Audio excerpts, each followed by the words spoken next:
Bonjour, aku Chloe dan aku tinggal di kota Toulouse, Perancis. Aku mengerjakan debut novel romanku tentang sepasang kekasih yang ditakdirkan untuk bersama, terlepas dari semua rintangan yang mereka hadapi. Jika kalian suka mendengarnya, maka tinggalkan Bu! Tersesat di dunia fiksi bodohmu lagi. Jika kalian suka mendengarnya, maka tinggalkan komentar. Itu Cedric, kakak laki-lakiku. Tapi aku meragukannya karena kami sama sekali tak punya kesamaan. Dan dia itu rasa sakit luar biasa di Oh ya, kurasa kalian bisa bilang aku ini introvert dan aku bermimpi menjadi novelis roman terlaris, mencari nafkah dengan melakukan hal yang kucintai. Hanya saja mimpi tak selalu berjalan sesuai rencana dan penerbit sepertinya tak menyukai naskahku. Sementara Cedric adalah setan yang menyamar, yang tujuan utamanya adalah membuat hidupku sengsara. Dia mematikan alarmku dan membuatku terlambat hadiri rapat, mengganti semua nama kontakku menjadi emoji, dan suatu kali aku terbangun melihat laptopku terbungkus plastik. Masalahnya, dia bisa lolos berperilaku tengil hanya karena dia dianggap tampan. Di mata penggemarnya, dia tak mungkin salah.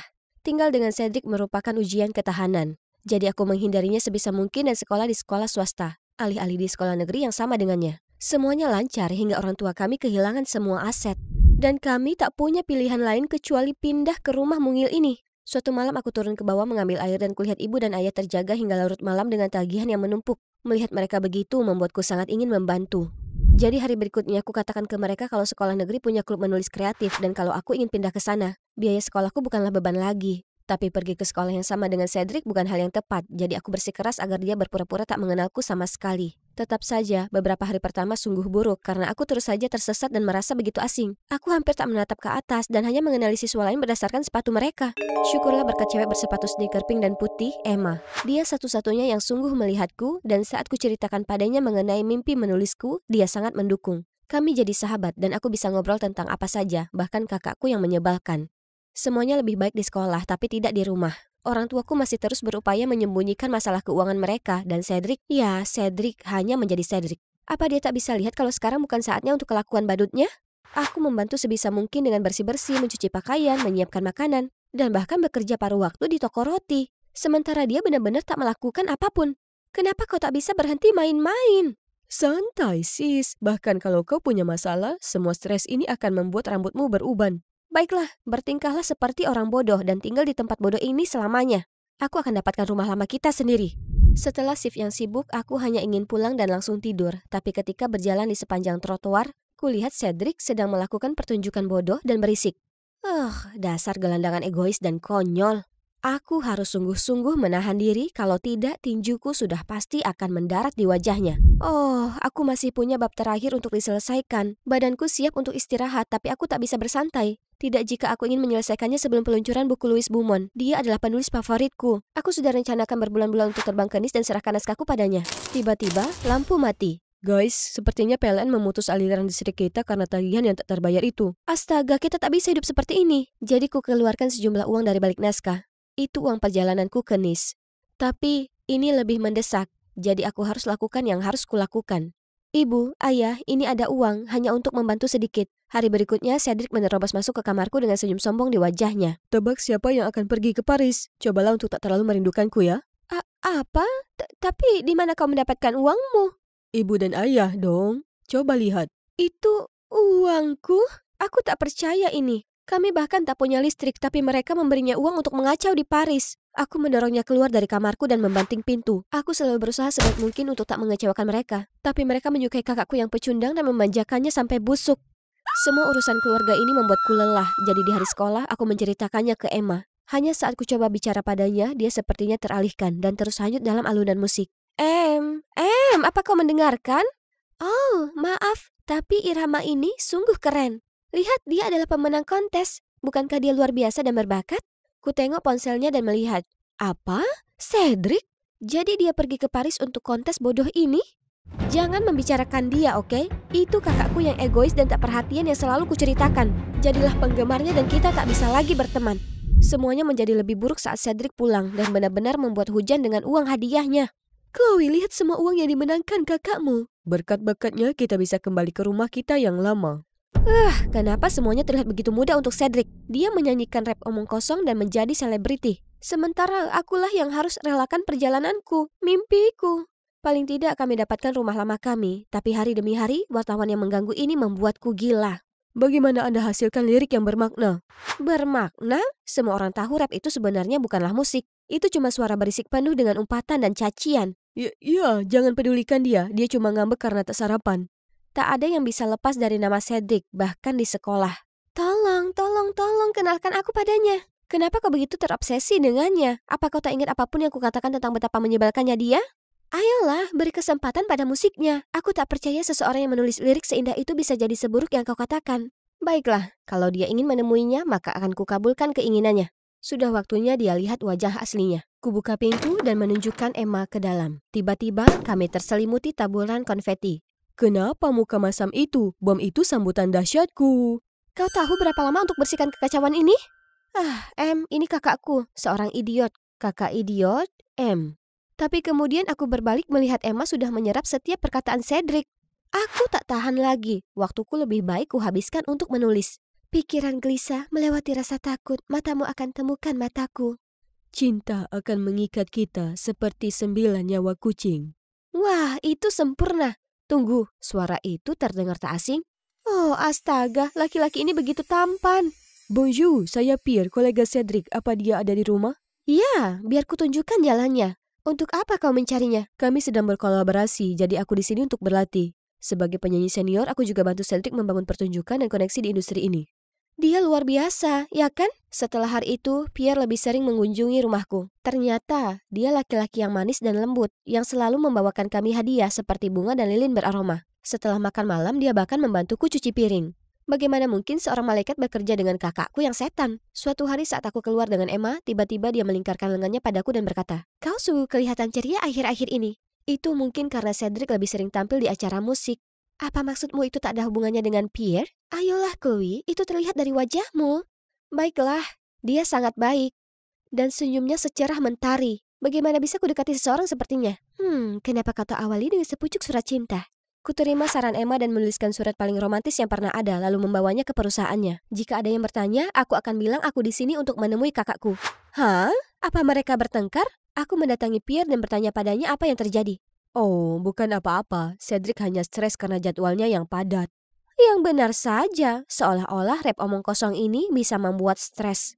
Sekarang ini momenku, jadi kuselipkan surat itu ke tangan Pierre kemudian berlari pergi. Aku masih diliputi kegembiraan saat sampai di rumah. Hanya saja Cedric merusak suasana hatiku dengan duduk di sana terlihat seperti habis menelan tawon. Oh tidak, apa semua pesta di dunia hiburan terlalu melelahkan? Sungguh tragis. Diamlah Chloe, pemimpi sepertimu tahu apa. Pemimpi? Paling tidak aku bukan idiot yang dangkal dan egois. Kukorbankan segalanya agar kau bisa mengejar karir rap bodohmu itu. Dan yang kau lakukan hanya bertingkah seperti orang brengsek yang tak tahu berterima kasih. Dewasalah dan berhenti bersikap kekanakan. Aku berharap dia balas memakiku, tapi sebaliknya dia memberiku tatapan kosong, lalu dengan gontai pergi ke kamarnya. Dia tak turun makan malam atau apapun selama 3 hari ke depan. Rumah ini tentunya sangat sunyi tanpanya.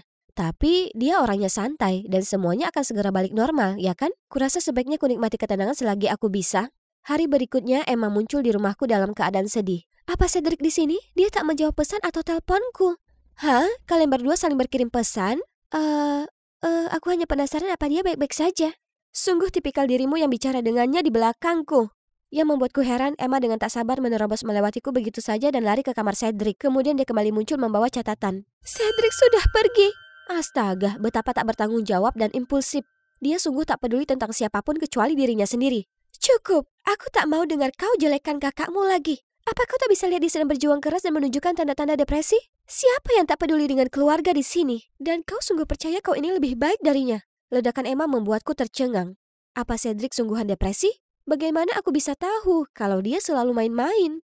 Malam itu, ibu dan ayah terus khawatir tentang hilangnya Cedric. Dia memberikan semua yang dia punya untuk membantu kami, sementara kami tak bisa lakukan apapun untuk membantunya. Ingat saat dia tampil di jalanan, dia memberikan pada kami semua uang yang dia hasilkan. Dan dia selalu berusaha menghibur kami sementara semuanya terpuruk. Cedric hanya ingin mengikuti kontes rap untuk memenangkan lebih banyak uang. Dia sangat gugup, tapi kami percaya padanya. Jadi kami berikan uang itu untuk mendaftar. Oh Tuhan, jadi aku salah paham dengannya selama ini? Tiba-tiba aku ingat lagu kemenangan yang Emma bersikeras agar aku mendengarkannya. Aku naik ke atas ke kamarku dan menyalakannya. Itu tentang kami, keluarganya, tercinta. Ternyata dia bukanlah pecundang menganggur seperti yang kukira. Dia selalu memasang wajah bahagia untuk membangkitkan semangat orang lain, sementara diam-diam bergumul dengan rasa sakitnya sendiri. Aku harus menemukannya dan minta maaf segera. Jadi aku pergi ke Pierre untuk minta tolong. Aku tidak menyangka dia sedang dalam kondisi yang sangat buruk. Seharusnya aku tahu kalau dia menderita dan tak membebaninya dengan pekerjaan. Tapi akan ada pertunjukan penting yang akan datang. Jika Cedric tak muncul, dia melanggar kontraknya dan harus membayar jumlah yang sangat besar sebagai kompensasi. Oh tidak, itu tak baik. Apa yang harus kita lakukan sekarang? Kau tahu tidak, kau terlihat begitu mirip dengan Cedric. Bagaimana kalau kau menyamar sebagai dia? Tapi bagaimana? Jangan khawatir, tim tata rias kami adalah yang terbaik, tak akan ada yang tahu. Semua ini kedengarannya gila, tapi sepertinya aku tak punya pilihan lain. Keluargaku tak mungkin berhutang lagi karena hal ini. Menjadi sedekat ini dengan Pierre membuat hatiku berbunga-bunga. Dia mengajakku untuk makeover, lalu aku belajar lip sync dan tampil di panggung. Aku bahkan berusaha jalan dan bicara seperti kakakku. Aku merasa tak enak karena menipu penggemarnya. Tapi aku tak bisa ambil risiko Cedric terkena masalah besar. Hanya sekali ini saja, kadang aku juga lip sync, tak jadi masalah. Aku merasa sedikit bingung, lalu tiba-tiba ada satu kru panggung di atasku yang tak sengaja jatuhkan kunci pas. Itu bisa saja mengenaiku kalau Pierre tak bergerak cepat dan menyelamatkan. Sekarang kami berlatih dan astaga, sibuknya. Pierre bersamaku sepanjang waktu dan sangat mendukung. Kami juga tak pernah berhenti mencari Cedric bersama-sama. Aku merasa hubungan kami semakin erat, tapi aku tak tahu kenapa dia belum bertindak. Mungkin surat pertamaku tak cukup jelas, jadi aku menyelinap ke ruang Pierre dan tinggalkan satu lagi untuknya. Baru kemudian di hari itu, kulihat dia terpaku pada ponselnya, jadi aku melirik sekilas. Hah? Dia sedang mengirim pesan ke seseorang dengan nama panggilan yang sangat lebay. Tentu saja, dia tak tertarik karena dia sudah kencan dengan orang lain. Oh tidak, aku harus tarik surat keduaku sebelum kupermalukan diriku sendiri. Aku lari ke ruangannya, tapi tak bisa menemukannya dimanapun. Tunggu, apa ini? Ini dia malam besar itu. Aku benar-benar ketakutan. Pierre tersenyum dengan manis padaku dan menggandeng tanganku. Kami berbagi pandangan, kemudian naik ke panggung bersama. Ada begitu banyak orang di luar sana. Kakiku rasanya mati rasa. Tapi kemudian kulihat Emma berseri-seri kepadaku dari baris depan dan kegelisahanku reda kembali. Dengan cepat kutemukan irama, lalu melakukan lip sync dan menari dengan sempurna. Tapi di tengah lagu, lampu panggung tiba-tiba mati dan sesosok bayangan menuju ke arahku. Cedric? Para penonton berdecak kagum, lalu tepuk tangan kegirangan saat Cedric lanjutkan pertunjukan selanjutnya. Selama waktu istirahat, semua orang pergi ke belakang panggung dan melihat Pierre mencengkram lengan Cedric. Cedric, kau dari mana saja? Kami semua sangat khawatir padamu. Hentikan aktingmu. Kau hanya memperalatku untuk memperkaya dirimu sendiri. Memaksaku melakukan pertunjukan demi pertunjukan dan saat aku sudah kelelahan, kau memaksaku lip sync. Apa yang kau bicarakan? Pertunjukan ini membantumu mendapat dukungan. Memulai di industri ini memang sulit. Hei, aku bahkan meminjami uang untuk dapatkan rumahmu kembali. Maksudmu uang yang kau pakai untuk mengikat kakakku dengan kontrak bodoh ini? Kau paksa Cedric bekerja secara eksklusif denganmu, tampil gratis selama 2 tahun untuk melunasi hutangnya. Tapi menurut tanda terima untuk setiap pertunjukan, uang yang seharusnya ia terima telah melebihi jumlah hutangnya padamu. Oh, apa-apaan? Kaget sekali? Kini kami punya semua bukti untuk melawanmu. Memangnya kenapa? Toh Cedric sudah menandatanganinya. Kontrak adalah kontrak. Melanggarnya maka kau dikeluarkan dari perusahaan dan dipastikan kau tak akan pernah mendapat pertunjukan lagi. Seluruh keluargamu akan menjadi miskin seperti sebelumnya. Kurasa tidak. Apa yang publik akan katakan kalau dia tahu kau sudah menggodanya selama ini? Lalu saat dia menolakmu, kau memanipulasinya dan memaksanya bekerja terlalu keras? Berapa lama kau tahu? Cukup lama untuk mengungkapmu. Sekarang kau punya 2 pilihan. 1. Batalkan kontrak dalam waktu 24 jam dan bayar kakakku kelebihan uang yang kau eksploitasi darinya. Atau 2. Kami akan beritakan perbuatanmu dan lihat apa kau bisa bertahan di dunia hiburan setelahnya. Aku tak membencimu karena berbuat jahat padaku, tapi kesepakatan ini tak adil. Pierre kelihatan gugup dan marah, kemudian bergegas pergi begitu saja. Aku berpaling ke kakakku yang bodoh dan menyebalkan lalu memberinya pelukan erat. Aku minta maaf salah paham denganmu sebelumnya. Kenapa kau tak cerita ke kami kalau kau pinjam uang untuk dapatkan kembali rumah kita? Aku tahu kau sangat ingin rumah kita kembali. Jadi aku mengikuti kontes itu tapi hadiah uangnya tak cukup. Saat itulah aku minta Pierre. Bodohnya aku, kalau kau tak temukan kontrak dan tanda terima itu, aku masih percaya kebohongannya dan bekerja hingga kelelahan. Jadi kau menerima pesanku? Aku hendak menutup semua koneksi di dunia ini. Tapi hari itu aku merasa sangat gelisah, jadi kubuka ponselku dan melihat pesanmu. Pasti karena telepati saudara kandung. Satu lagi, Emma, kau sungguh membantuku temukan diriku lagi. Bagaimana menurutmu? Mau jadi pacar rapper superstar? Ya, aku mau. Tolong jaga seminimal mungkin hal-hal berbau mesra di depanku. Untungnya aku terselamatkan saat seorang kru panggung memanggil Cedric untuk kembali ke panggung. Kau tahu, tak mudah bagi kami para artis mendapat panggung besar. Sungguh sebesar panggung ini. Selalu ada harga yang harus kami bayar untuk kesuksesan itu. Karenanya aku selamanya berterima kasih pada keluarga dan teman-teman hebatku yang selalu mendukungku. Dan ucapan terima kasih untuk adikku yang jadi inspirasiku untuk lagu ini. Kemudian dia mulai menyanyikan rap puisiku. Iramanya dan puisinya mengalun, benar-benar membuat kerumunan penonton bersemangat. Dia ini seniman lirik yang jenius. Setelah pertunjukan, Cedric menerima sebuah video dari Pierre. Cedric, aku minta maaf karena memanfaatkanmu. Aku sangat menyukaimu dan ingin menjagamu tetap dekat. Akan kubayar hutangku padamu kemudian mengambil cuti dari dunia hiburan. Aku sungguh berharap suatu hari nanti kau bisa memaafkanku. Phew, semua drama itu begitu besar untuk ditangani seorang introvert sepertiku. Sekarang telah kunikmati waktu sendiri untuk memulihkan diri. Berkat rap Cedric, lusinan penerbit menghubungiku untuk puisiku, termasuk mereka yang sebelumnya menolakku. Astaga, apa aku salah lihat? Surat dari Louis Beaumont sendiri. Aku tak sabar bertemu dengannya langsung. Dan kalian tetaplah mengusahakan mimpimu. Mungkin ada malaikat rahasia sedang dalam perjalanan untuk membawakanmu kesempatan yang luar biasa. Itu merupakan putaran terakhir dan aku di akhir lintasan. Hanya ada satu mobil di depanku dan aku bisa melihat garis finish semakin dekat. Jadi, kudorong akselerasinya sejauh yang mobil itu bisa. Tiba-tiba, ku dengar suara aneh datang dari mesin dan langsung kehilangan kontrol.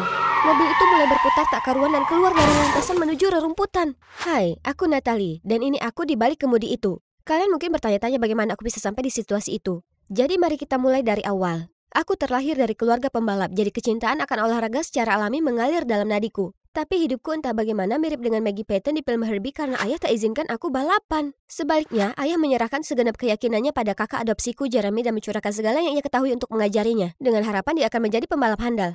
Hanya saja, penjelasan akan hal ini tak serumit di film. Ibuku meninggal saat aku baru lahir, tapi tak ada kecelakaan kendaraan yang terlibat. Hanya opini ayahku bahwa wanita seharusnya lembut dan manis. Jadi, dia melarangku untuk berpartisipasi di perlombaan atau apapun yang berbahaya. Selain daripada itu, tumbuh dengan Jeremy di sampingku sungguh satu keberkahan. Meski tak sedara, kami sangat dekat. Jeremy sering membolehkanku berkendara di mobil balapnya tanpa sepengetahuan ayah dan bahkan mengajariku semua yang dia telah pelajari dari ayah. Seiring waktu, aku bisa mengejarnya dalam hal kecakapan dalam balap. Hari ini dia ada pertandingan besar dan seperti biasanya aku pergi ke kamarnya untuk memeriksanya. Tapi dia masih di tempat tidur, wajahnya pucat dan jelas sedang kesakitan. Jeremy, ada masalah apa? Kurasa aku keracunan makanan dari hotdog di pom bensin itu. Astaga, lewatkan saja. Kau tak bisa berkendara dengan kondisi ini. Tak bisa. Ini babak kualifikasi untuk musim perlombaan. Ayah akan sangat kecewa padaku. Jadi, hanya ada satu cara. Hei, aku bisa menggantikanmu. Apa kau gila, Niti? Yesus, dengar. Tak ada waktu. Di balik pakaian balap, tak ada yang bisa membedakan kita. Dia enggan untuk beberapa saat, tapi akhirnya menyerah. Jadi disinilah aku dalam tampilan super keren. Kurasakan gelombang kegembiraan yang membuatku melesat ke lintasan, melewati para pembalap lain dengan akurasi yang cekatan. Aku meninggalkan jejak asap di belakangku saat dengan mulus aku meliuk di tikungan yang sempit. Ketika sampai di putaran terakhir, ku kerahkan semua dan selesai di peringkat pertama. Hore! Aku kembali ke area tunggu setelah perlombaan, lalu tiba-tiba ditarik pergi. Hei, ini Jeremy. Aku sudah baik-baik saja sekarang. Hanya ingin pastikan kau baik-baik saja. Selamat atas peringkat pertamamu. Terima kasih, sekarang tukar pakaian denganku. Mereka perlu melihat wajahmu di podium. Saat Jeremy mengangkat trofi, aku tak tahan membayangkan diriku sendiri di tempatnya, diliputi kegembiraan. Malam itu, perlombaan diulang di TV. Jeremy, gayamu berbeda hari ini. Kau akhirnya paham bagaimana mengemudi dengan lebih bebas. Selalu kukatakan kau punya potensi, tapi kau tak punya nyali untuk mendobrak keterbatasan. Tapi jika kau terus balapan seperti itu, kita mungkin perlu menyediakan satu rak piala lagi. Ya, akan kuusahakan. Kau sangat keren hari ini, teruslah melakukannya dengan baik. Setelah perlombaan itu, aku masih rasakan aliran listrik membekas di tulangku. Jadi ku minta Jeremy membolehkanku mengambil tempatnya. Cukup, Nati. Terakhir kali itu kulakukan sebagai pilihan terakhir. Toh kau tak sungguh ingin menjadi pembalap? Biar ku bantu kau. Sementara itu, kau bisa fokus pada passionmu. Melihatnya ragu, aku melanjutkan. Jika kau takut tertangkap, beradalah di sana sepanjang waktu. Jadi kita bisa bertukar kembali kapanpun kita perlu.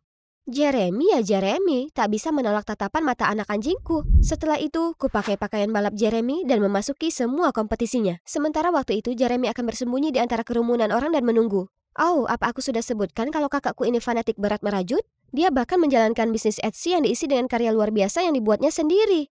Semuanya berjalan cukup lancar, tapi latihan di depan umum tidak memungkinkan karena kami harus menjaga rahasia ini dari ayah. Jadi rencana Jeremy adalah aku pura-pura pacaran dengan tim mekanik Royce yang juga sahabatnya. Ini akan memberiku alasan untuk pergi ke lintasan secara rutin untuk berlatih. Hari berikutnya, Jeremy mengajakku menemui Royce dan untungnya dia juga ramah dan setuju untuk segera membantu kami. Meskipun menyeimbangkan antara sekolah dan balap itu sulit, aku masih tetap melakukannya dengan baik. Di sekolah, tak ada yang tahu aku datang dari keluarga pembalap karena kami tak pernah muncul bersama di publik. Bukan bermaksud sombong, tapi banyak cowok yang naksir padaku. Tapi cowok bernama Liam ini yang paling menonjol. Dia sebenarnya saingan terberat Jeremy, jadi aku tak bisa menahan tawa dalam hati saat dia berusaha merayuku di sekolah. Kalau kau ini sayur, kau pasti jadi ketimut. Lalu berubah iri padaku di lintasan balap karena dia tak tahu kalau akulah yang berada di balik kostum ini. Itu masuk akal mengingat dia belum pernah kalah oleh Jeremy berkali-kali sebelumnya. Ya, hei Jeremy, apa rahasiamu? Gaya balapmu sudah berubah sangat drastis. Kemudian seorang anggota staf dari tim kami menoleh padaku. Ya, dan kau sangat pendiam akhir-akhir ini. Aku cuma fokus ke perlombaan. Dengan demikian, ini memulai persaingan resmiku antara aku dan Liam. Kami berlomba dengan ketat, tapi tiba-tiba mesinku mati dan berhenti di tengah-tengah lintasan. Kusaksikan beberapa mobil melaju melewatiku dan Liam meraih kemenangan. Kemenanganku! Melihat cowok itu keluar dari mobilnya dan menampakkan wajah soknya membuat darahku mendidih. Minggu berikutnya aku berada di perlombaan lain untuk menebus kegagalanku minggu lalu. Tapi kali ini banku kempes. Apa para dewa balap menentangku mengalahkan Liam? Karena kekalahan beruntun yang kualami, beberapa sponsor mengancam akan menarik sponsor mereka jika aku tak menang di perlombaan berikutnya. Jadi, kali ini kusuruh Royce mengecek 2 kali. Tidak, 3 kali agar mobilnya siap untuk balapan. Aku mengamati setiap sudut dan celah, sama seperti beberapa balapan terakhir. Jika ada sesuatu yang salah lagi, maka tebakanku adalah ada cowok licik yang berniat menyabotasemu. Balapanku berikutnya berjalan lancar, tapi di lap terakhir, saat aku mencapai tikungan yang sempit, kuinjak rem dan mobilku tak melambat. Waktu seakan melambat saat tembok itu semakin mendekat. Telapak tanganku mencengkeram kemudi, itu merupakan perpaduan keputusan dan naluri di sepersekian detik. Tapi aku berhasil berbelok. Ban berderit protes saat aku berhasil menghindari bencana. Nyaris saja. Kulihat garis finish dan menyaksikan Liam sekali lagi berhasil meraih posisi pertama. Dia pasti ada di balik ini. Jadi dengan cepat ku ganti pakaian dan masuk ke ruang tunggu Liam untuk menemuinya. Oh, malaikatku, apa yang kau lakukan di medan pertempuran yang berkobar ini? Itu kau yang melakukan trik ke kakakku, ya kan? Mengakulah. Kakakmu? Siapa? Jeremy Wilson. Kau juga menyabotase mobil orang lain atau apa? Apa yang kau bicarakan? Berhentilah berakting. Kau yang paling diuntungkan kalau kakakku kalah. Akhir-akhir ini mobilnya terus rusak. Ini tak mungkin suatu kebetulan. Sepertinya cuma keberuntungan yang berpihak padaku. Lihatlah, cewek yang kusukai juga kebetulan berasal dari keluarga pembalap terkenal. Kita ini pasangan yang tercipta di surga. Bagaimana bisa kau begitu santai soal ini? Apa kau tak tahu betapa bahayanya mengemudi dengan rem blong? Jika bukan karena keterampilan mengemudiku, aku pasti sudah terluka. Tunggu, keterampilan mengemudimu? Apa kau yang mengemudikan mobil itu? Maksudku, kakakku. Oh ya Tuhan, itu kau. Aku tahu ada yang janggal akhir-akhir ini. Jaga mulutmu. Aku tak berkata apa-apa. Fokus pada pembahasan yang sebenarnya. Kau mengakui kejahatan itu atau aku akan menyelidiki dan mengekspos wajahmu yang asli ke seluruh dunia. Camkan kata-kataku. Aku tak percaya baru saja kubocorkan rahasiaku kesayangan utamaku. Kalau Jeremy tahu soal ini, dia pasti akan menyuruhku untuk berhenti balapan. Jadi, setelah malam tanpa tidur, kuputuskan menemui Liam untuk bicara baik-baik. Tapi dia menemukanku terlebih dahulu. Apa kau ini Google? Karena kau punya semua yang kucari. Berhentilah main-main. Aku belum selesai denganmu. Kasus kau merusak mobilku. Aku tak tahu soal itu, aku bersumpah. Aku ini kompetitif tapi tak serendah itu. Tapi bukankah normal mobil kadang mendadak rusak? Kesampingkan itu dulu. Oh iya, apakah sudah beritahu siapapun soal identitasku? Tidak, tapi memangnya kenapa soal itu? Aku ingin kau tutup mulut, jadi mari buat kesepakatan. Apa yang kau mau? Kecuali kencan seperti yang ada di film roman picisan, tentu saja. Kalau begitu, tak ada. Cuma jangan menghindariku lagi. Dan beritahu aku kenapa kau harus menyamar sebagai kakakmu. Itu bukan urusanmu. Baiklah, kalau begitu aku akan tanya orang lain. Baiklah, berjanjilah kau tak akan bilang siapapun. Kemudian kuceritakan Liam semuanya. Dan sejak hari itu dia resmi menjadi bayang-bayangku. Tak peduli di sekolah atau di lintasan. Aku perlu komplain ke Spotify karena tak menamaimu single terpanas minggu ini. Oh wow, mereka terlihat begitu imut bersama. Meskipun mereka kompetitor, cinta selalu menang. Dan itulah bagaimana kami tak sengaja menjadi dekat di dunia balap. Awalnya, kurasa Liam sangat mengganggu, tapi segera kusadari hasratnya yang besar untuk balapan cocok denganku. Dan wawasannya dalam dunia balap di luar dugaan, sungguh memukau. Kudapati diriku membuka diri pada Liam, berbagi pandangan dan perasaanku dengan mudah dan entah, aku merasa senang di dekatnya. Tapi misteri seputar mobilku yang rusak belum terpecahkan, jadi aku tak boleh lengah. Dan datanglah perlombaan kualifikasi terakhir sebelum kejuaraan. Ayahku juga ada di sini hari ini untuk memberi motivasi semua orang. Aku sangat gugup, tapi masih harus berlagak kasmaran dengan Royce di depan ayah. Jelas, Liam tak senang soal itu. Dia terus datang di antara kami meskipun dia tahu kami hanya berpura-pura. Natalie, fokus. Aku tak tahan menahan rahasiaku ini lebih lama lagi, jadi aku harus menjalani hari ini untuk membuktikan diri. Kemudian mengungkap kebenaran padanya dan berlomba dengan identitasku sendiri. Kunyalakan mesin pada kekuatan penuh dan merasakan kekuatannya yang besar saat aku melaju. Helmku melawan angin dan hembusan angin seperti sebuah simfoni yang mendebarkan. Itu adalah putaran terakhir dan aku berada di akhir lintasan. Hanya ada satu mobil di depanku, mobil Liam, dan bisa kulihat garis finish semakin dekat. Jadi, kudorong akselerasi sejauh mungkin. Saat aku berpacu melaluinya, aku sangat cermat dan cepat. Jantungku berdebar di dadaku dan aku bisa rasakan adrenalin melaju melalui tubuhku. Tiba-tiba, suara aneh datang dari mobilku dan aku langsung hilang kendali. Mobil itu mulai berputar tak karuan dan keluar dari lintasan. Aku merasa pusing, tapi untungnya tak terluka sedikit pun. Saat aku sampai, orang pertama yang kulihat adalah Liam. Dia meninggalkan semuanya hanya untuk memeriksa apa aku baik-baik saja. Dia membawaku ke pit stop, di mana rekan timku bergegas untuk membantu. Tiba-tiba, ayahku muncul. Aku panik dan tak tahu kemana akan pergi atau sembunyi saat... Natalie, tak perlu sembunyi lagi, aku sudah tahu. Bagaimana? Itu tak penting, lihatlah kau, sungguh kacau. Aku hanya ingin buktikan padamu kalau aku bisa melakukannya. Ini adalah passionku, kenapa ayah selalu menghentikanku? Passionmu? Maksudmu jatuh keluar jalur? Ayah hanya mengabaikan semua kesempatan saat kuraih juara pertama. Ayah adalah ayah jahat, egois, mengerikan, yang tak punya kasih sayang untuk anak-anakmu dan selalu memaksa orang lain lakukan ini dan itu. Orang tak menghormatimu karena mereka ingin, semua hanya mendengarmu karena takut padamu. Seperti aku dan Jeremy. Tepat saat itu, ayah menamparku keras di pipi. Aku terhuyung ke belakang dan jatuh ke Liam. Itu kamu, ya kan? Aku minta maaf. Aku hanya tak bisa melihatmu dalam bahaya lagi. Bertemu denganmu adalah penyesalan terbesar dalam hidupku. Sebelum semua orang bisa melihatku menangis, aku lari kabur. Aku tak punya apa-apa lagi. Tak ada yang memahamiku. Tak ada. Aku berbaring di kamarku, diliputi awan kelam setelah hukuman ayah seminggu lamanya. Tiba-tiba ada kerikil mengenai jendelaku. Itu Liam. Dia berusaha melemparkan tali padaku. Setelah sejenak ragu, aku akhirnya memanjat turun. Aku minta maaf aku bertindak di belakangmu. Aku tak tahu ayahmu akan bertindak sejauh itu. Aku peduli padamu dan hanya ingin kau selamat. Tapi sekarang aku sadar cara melakukan itu adalah dengan menemukan siapa pelaku sebenarnya yang merusak mobilmu. Permintaan maaf Liam terasa begitu tulus. Lihatlah dia, aku tak bisa marah selamanya. Terakhir kali kau balapan, kau tak pernah meninggalkan mobilmu. Pra-pemeriksaan adalah hal yang perlu kita cermati. Apa kau yakin kau bisa percaya penuh dengan si Royce? Dia adalah sahabat kakakku, kenapa dia mau menyabotaseku? Kau hanya bersikap subjektif. Tiba-tiba sebuah ingatan muncul kembali di benakku. Minggu lalu, kulihat Royce berlama-lama di sekitar mobil lebih lama daripada pemeriksaan biasanya. Dia memberitahuku kalau aku perlu head gasket baru, atau aku tak akan bisa berakselerasi tanpa meledakkan mesin. Sekarang kalau kupikir-pikir itu agak mencurigakan. Jadi, kami bergegas ke bengkel Royce. Natalie, apa yang kamu lakukan di sini? Aku ikut prihatin mendengar semuanya kurang baik antara kau dan ayahmu. Tapi kau tak menyesal hampir mengambil nyawaku? Apa yang kau bicarakan? Berhentilah berpura-pura. Aku punya semua bukti melawanmu. Bukti apa? Diam. Aku punya rekaman CCTV tindak kejahatanmu. Jika kuberikan itu ke komite lomba, kau akan dikeluarkan selamanya. Bagaimana menurutmu? Tanganku gemetaran sambil berharap Royce tak bisa melihatnya melalui gertakanku. Namun yang mengejutkan, wajah Royce menjadi pucat dan ia pun terkulai ke lantai. Baiklah, Natalie, itu aku. Tapi aku tak bermaksud menyakitimu. Aku hanya ingin membantu Jeremy. Bagaimana itu bisa membantu Jeremy? Sebenarnya aku ingin membantunya dan Jeremy pernah bercerita padaku. Aku tak tahu harus gimana.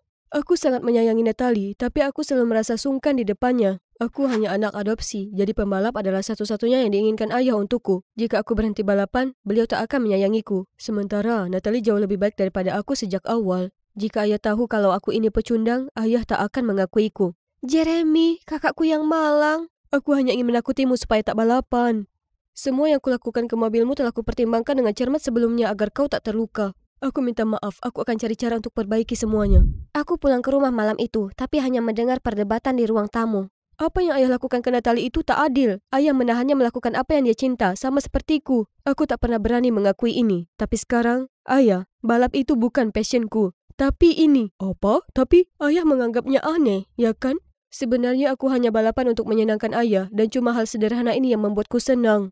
Tak bisa berdiam diri, aku menyelah. Mengungkapkan bagaimana Jeremy hidup dalam ketakutan di antara keluarganya sendiri. Mereka terkejut sejenak, lalu ayah berkata, Jeremy, ini semua salahku memberi tekanan begitu berat padamu dan membuatmu merasa tak cukup disayangi. Kau selalu jadi putraku, tak peduli jika kau memilih balap atau tidak. Dan Natalie, aku minta maaf telah memukulmu. Luka di pipimu mungkin telah hilang, tapi masih membekas di tanganku. Aku hanya tak mau ambil risiko kehilanganmu. Aku tak pernah beritahumu ini, tapi saat ibumu hamil dia sakit. Dan aku tak bisa kehilangan kalian berdua saat dia melahirkan. Sejak hari itu, aku berjanji menjagamu tetap aman, hidup, dan sehat.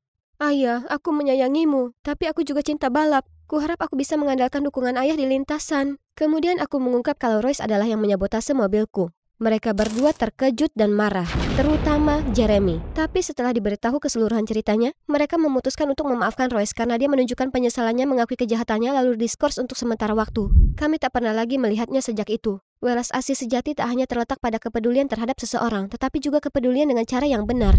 Niat yang salah arah bisa secara tidak sengaja menabur benih konsekuensi yang tidak diinginkan. Akhirnya aku bisa secara resmi ikut perlombaan menggunakan namaku sendiri. Ayah juga datang untuk melihatku hari ini. Ia sepertinya cukup khawatir tetapi tetap menyemangatiku. Tiba-tiba, Liam mendatangiku. Kalau aku menang kali ini, secara adil, maukah kau pergi kencan denganku? Kau tak punya kesempatan untuk menang, tapi untuk kencan, kau layak mendapatkannya. Hai semuanya, aku Ellie dan penemuan jeniusku siap membuatku jadi Thomas Edison berikutnya. Kalau kalian ingin melihat lebih banyak penemuan unikku, silakan tulis komentar. Lalu jangan lupa like dan subscribe cerita pendek animasi. Ibuku meninggal dunia saat aku masih kecil, jadi sejak saat itu yang tinggal hanyalah aku, ayah, dan kakak perempuanku Kara. Ayah seorang ilmuwan independen. Saat tumbuh dewasa, dia selalu menciptakan sesuatu dan membiarkanku membantunya. Secara alami, aku mengembangkan hasrat untuk menciptakan sesuatu sejak usia dini. Kalian sedang bermain frisbee dan kalian lapar. Tapi kalian tidak punya piring untuk makan. Apa hal ini pernah terjadi ke kalian semua? Tidak. Aku persembahkan untuk kalian piring makanan frisbee. Oke, tidak ada piring frisbee. Bagaimana dengan kacamata yang membantu kalian memotong bawang tanpa menangis? Atau topi makanan keren ini? Sempurna untuk semua kebutuhan camilan TV kalian. Oke, jadi mungkin mereka belum siap dengan penemuanku saat itu. Tapi setidaknya, Kara sepertinya menyukainya. Seperti jam alarm yang hanya akan berhenti berbunyi ketika puzzle-nya diselesaikan. Dia seorang dokter, jadi penting bagi dia untuk bangun tepat waktu dan menjaga pikirannya tetap waspada. Aku juga ingin berprestasi. Impianku adalah menjadi seorang penemu seperti ayah. Jadi aku belajar dengan giat dan berhasil mendapatkan beasiswa di sekolah swasta terbaik di negara bagian tersebut. Saat aku mulai terbiasa dengan sekolah baruku, ayah bekerja keras untuk memastikan aku mendapatkan semua yang kubutuhkan. Semua orang menyukai penemuannya, termasuk keluarga Bancroft, salah satu keluarga terkaya di kota. Mereka mempekerjakannya untuk mendesain sistem robot.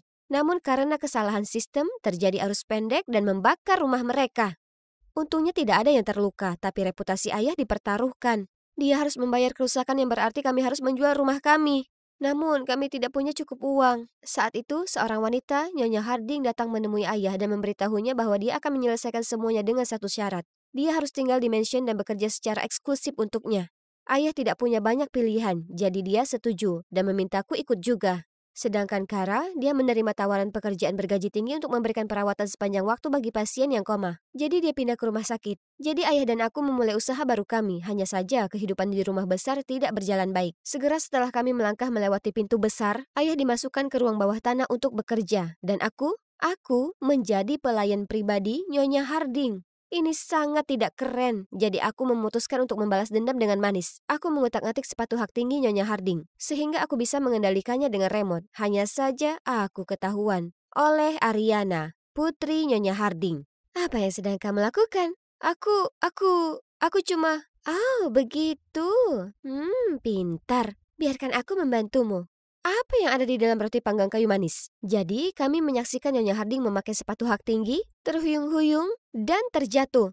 Misi selesai. Bagus sekali, Ellie. Itu hal terlucu yang pernah kulihat sepanjang tahun. Jadi, ada apa denganmu dan Nyonya Harding? Ibu selalu keras padaku, tapi ayah sebaliknya. Hanya saja dia sedang berpergian. Jadi ibu menjalankan perusahaan Mila untuk sementara waktu dan sekarang dia berubah menjadi seorang tiran. Sejak saat itu, Ariana dan aku menjadi teman dan menghabiskan waktu luang kami dengan mengusili Nyonya Harding bersama-sama. Kami menata ulang keyboard laptopnya, mengotak-atik water flossernya, dan merusak lampu kamarnya. Aku ingin membantu ayah dalam hal keuangan. Jadi di sekolah, aku membuka layanan penemuan desain sesuai permintaan untuk mendapatkan uang tambahan. Queen, ratu sekolah, memperhatikan dan membuat pesanan denganku. High heel yang bisa diubah jadi flat akan membuat pesta jadi lebih mudah. Berikan aku sepasang sepatu ukuran 7 dan pastikan warnanya pink cerah. Aku menyelesaikan pesanannya lalu dengan penuh semangat memberikannya kepada Queen. Hanya saja dia terjatuh. Kamu melakukannya dengan sengaja, kan? Aku akan membuat hidupmu sengsara.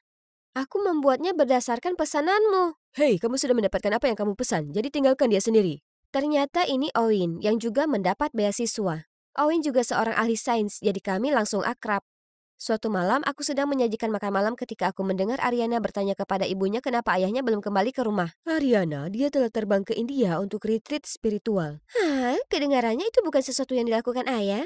Ya, retreat rohani sangat membantu dalam menjalankan perusahaan. Dia akan segera kembali. Sekarang makanlah sayuranmu. Ariana tampak masih sangat bingung. Aku tahu rasa sakitnya karena aku juga merindukan ayahku. Merasa sedih aku menemui Kara untuk membicarakan hal itu dengannya. Namun, Kara muncul dengan 2 pengawal raksasa. Ada apa dengan pengawal itu? Pasienku sangat penting, jadi mereka ada di sini untuk memastikan keamanan informasi. Bukan masalah besar, anggap saja mereka tidak ada di sana. Aku merasa tidak enak karena Kara harus bekerja dalam kondisi ekstrim seperti itu demi keluarga kami. Jadi aku bertekad untuk menjual lebih banyak penemuanku. Semua orang tahu penemuanmu jelek. Berhentilah menyumbat lorong. Kita bisa menghasilkan penemuan yang lebih baik. Lihat, nilai A di sini. Gadis-gadis jahat yang selalu menduduki peringkat terakhir di kelas sekarang menjadi siswa terbaik. Caramu mencapai nilai itu tidak dihitung. Ya, mereka sendiri pastinya tidak mendapatkan nilai A itu. Dan kamu yang sangat membutuhkan uang, ya? Ya, ceritanya panjang. Jadi aku menceritakan kepadanya tentang kemalangan keluargaku dan betapa beruntungnya aku memiliki Ariana sebagai teman. Meskipun dia putri pemilik perusahaan Mila. Dia tampak keren, kenapa kita tidak mengundangnya ke arcade bersama kita? Jadi kami bertiga pergi ke sana dan Owen segera mengenal Ariana. Senang rasanya mereka bergaul, tapi halo, aku masih di sini. Saat Ariana ke kamar kecil, aku bertanya pada Owen, jadi kamu menyukainya? Kenapa? Kamu tidak cemburu, kan? Cemburu? Tidak mungkin. Lalu Owen tiba-tiba berubah serius dan memberitahuku sebenarnya. Dia sedang meneliti AI. Baru-baru ini ada beberapa produk AI yang tidak etis di pasaran. Beberapa bahkan memanfaatkan fitur pengenalan wajah untuk secara diam-diam menarik uang dari rekening bank para jutawan atau menguntit mereka. Kau tahu gadis-gadis itu membual tentang mendapat nilai A? Ya, mereka menggunakan alat curang yang aku curigai berasal dari perusahaan Mila. Mustahil, ayahku bekerja untuk Mila. Dia tidak akan berada di balik ini. Dia tidak bisa. Aku tidak tahu, Eli. Yang ku tahu perusahaan yang menggunakan ilmu pengetahuan dan teknologi secara tidak bertanggung jawab adalah momok besar. Dan aku tidak berniat merayu Ariana. Aku hanya ingin menggali lebih lanjut. Dan mungkin kita bisa menyelinap ke ruang bawah tanah untuk bicara dengan ayahmu. Tidak mungkin. Ini seperti Fort Knox. Ada penjaga keamanan di sana 24 jam. Owen meyakinkanku bahwa kami akan menemukan jalan keluarnya. Aku sedang memikirkan cara terbaik untuk menyelinap menemui ayah ketika Ariana menarikku ke kamarnya. Owen itu lucu kan? Bisa bantu jodohkan kami? Hah? Itu cepat sekali. Jika Ariana tahu Owen hanya bergaul dengannya untuk mencari tahu tentang perusahaan Mila, dia akan sangat terluka. Tapi dia tidak kenal lelah, jadi pada akhirnya aku dengan enggan menyetujuinya. Aku sudah menentukan tanggal untuk mereka, tapi melihat mereka bersama itu menyebalkan, jadi aku memutuskan untuk ikut. Tapi ternyata tanggal tersebut bermanfaat. Tidak yakin pembicaraan manis apa yang Owen katakan kepada Ariana, tapi dia setuju untuk membantuku dan Owen menyelinap ke ruang bawah tanah. Keesokan harinya, Ariana membantu mengalihkan perhatian penjaga keamanan ruang bawah tanah. Kami menyelinap masuk dan menemukan ayah tergeletak di lantai, tidak sadarkan diri. Aku bergegas ke sisinya dan mendesak Owen untuk membantuku membawanya keluar. Ibu di rumah, bantu Owen pergi dulu. Saat Nyonya Harding melihatku membantu ayah, dia mengamuk. Beraninya kamu mengeluarkan dia dari ruang bawah tanah. Dia harus selesaikan pekerjaannya. Aku menemukannya pingsan. Anda membuatnya bekerja terlalu keras. Jika Anda tidak izinkan aku membawanya ke rumah sakit, aku akan menuntut Anda karena kelalaian. Nyonya Harding dengan enggan menyerah dan memerintahkan penjaga untuk membawa kami ke rumah sakit. Di rumah sakit, Nyonya Harding mengusirku dari kamar dan bersikeras untuk menemui dokter pribadinya. Aku tidak dapat mempercayai mataku ketika Kara masuk. Ketika Kara selesai, dia keluar dan memberitahu Nyonya Harding, Pak Miller sudah bangun. Tinggalkan dia di sini dan aku akan merawatnya bersama pasien lain. Tidak, aku membayarmu untuk memfokuskan perawatanmu hanya pada satu pasien. Miller akan dibawa ke tempat lain untuk beristirahat. Jadi, Nyonya Harding lah yang mempekerjakan kakakku untuk merawat pasien koma misterius ini. Aku berlari untuk berbicara dengan Kara, tapi Nyonya Harding menariknya pergi. Baiklah, aku hanya perlu menyelidiki sendiri apa yang dia lakukan. Keesokan harinya dekat lokerku Owen muncul, jadi aku memberitahunya tentang apa yang terjadi di rumah sakit. Aku mengambil ini dari ruang bawah tanah. Lihat, yang ini punya template untuk perangkat curang yang digunakan Queen dan teman-temannya. Jadi Nyonya Harding mempekerjakan ayahku untuk membuat penemuan tidak etis ini demi keuntungan ilegal. Aku hanya tidak menyangka dia akan melakukan hal seperti ini. Desainnya hanyalah perangkat portabel yang bisa melewati detektor logam. Ayahmu ilmuwan yang saleh. Nyonya Harding pasti menekannya untuk membuat ini. Kami akan menemukan bukti untuk membuktikan hal ini. Itu benar. Aku harus mengeluarkan ayahku dari sini. Jangan khawatir, aku selalu di sini untukmu. Kita melakukan ini bersama-sama. Oh, begitu. Jadi kalian berdua menjebak ibuku. Ariana, kamu tidak tahu apa yang terjadi. Oh, tidak? Kalau begitu katakan, apa ini alasanmu mendekatiku? Tidak. Biar ku jelaskan, Ari. Dan kamu biarkan dia memanfaatkanku? Apa aku hanya lelucon bagi kalian berdua?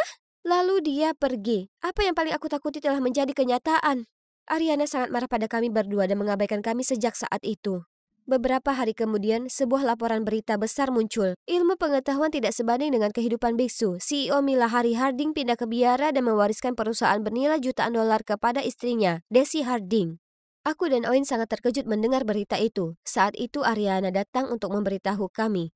Nyonya Harding bertingkah aneh, jadi dia menguping panggilannya dan mendengar dia menyebut Tuan Harding lalu terlihat sangat gugup dan teduh. Ariana tahu ada sesuatu yang terjadi, jadi dia membayar detektif swasta untuk menyelidiki lebih dalam dan ternyata ayahnya tidak pernah pergi ke India.